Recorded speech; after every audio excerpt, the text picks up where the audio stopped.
বিসমিল্লাহির রহমানির রহিম। এই প্রচণ্ড শীতে কয়েকটি কারণে ফরজ গোসল করা মাফ হয়ে যায়।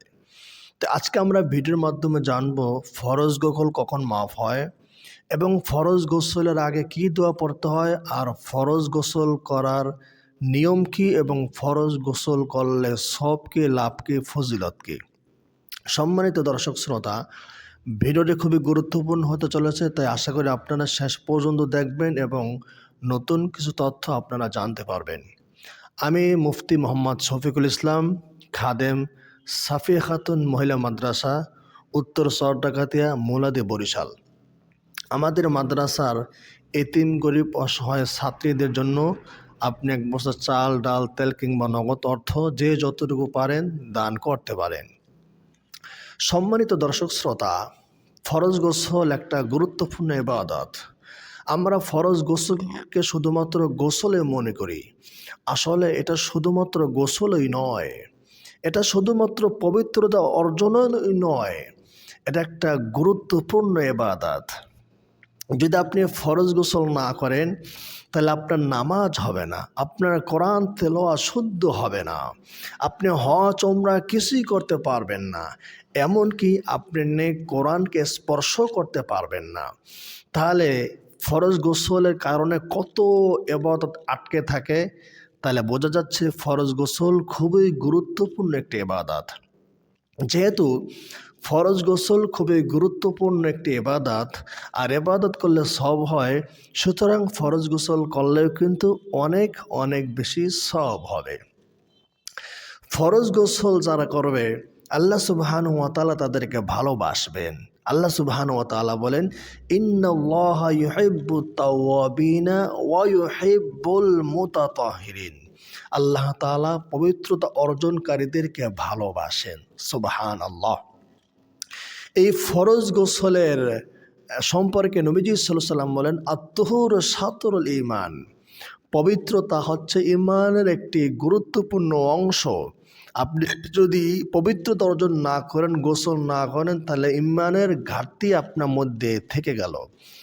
যারা ফরজ গোসল করে না তারা পরিপূর্ণ মুমিন নয়, আর যারা ফরজ গোসল করে তার ঈমানকে পরিপূর্ণ করে নেয়। এই ফরজ গোসলের দোয়া কি? ফরজ গোসলের দোয়া হলো, গোসলের শুরুতে আপনি বিসমিল্লাহ পড়ে নেবেন। ওযুর শুরুতে যেমন বিসমিল্লাহ পড়তে হয়, ফরজ গোসলের শুরুতেও বিসমিল্লাহির রহমানির রহিম পড়ে নেবেন। এটাই হচ্ছে এটার দোয়া। এখন ফরজ গোসলের লাভ কি, ফজিলত কি?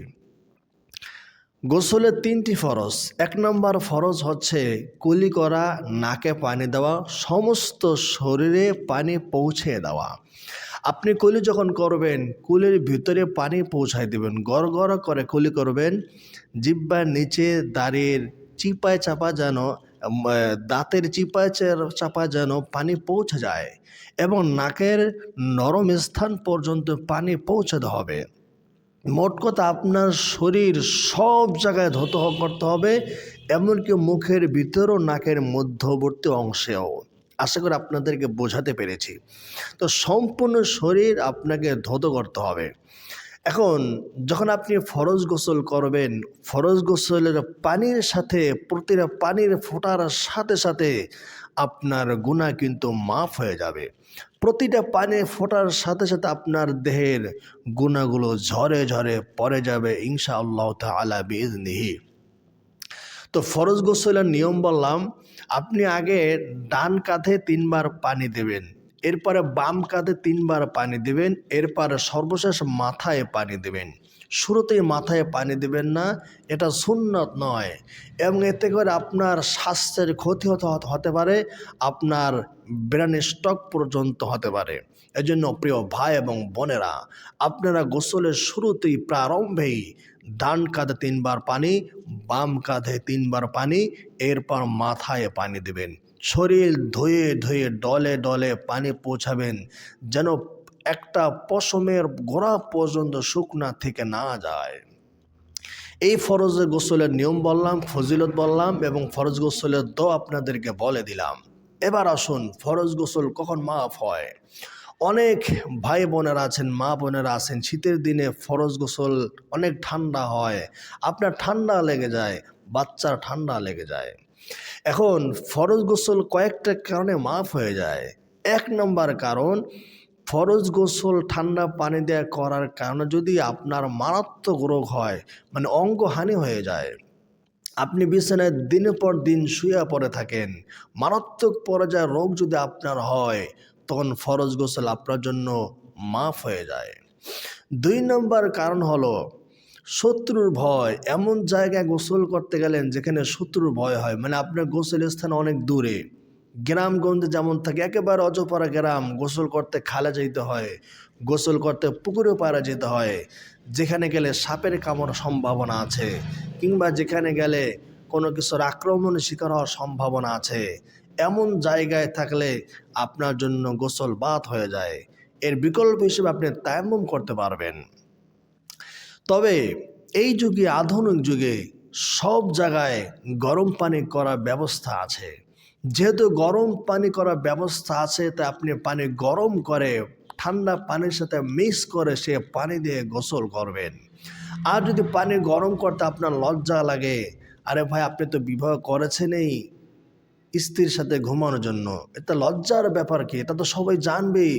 আপনি স্ত্রীর সাথে ঘুমাবেন এবং ফরজ গোসল করবেন। যদি আপনি ফরজ গোসল না করেন, এটা হলো লজ্জার ব্যাপার। মানুষ মনে মনে ভাববে সে ফরজ গোসল করে না, স্ত্রীর সাথে ঘুমায়, কি নির্লজ্জ, কি অপবিত্র মানুষ।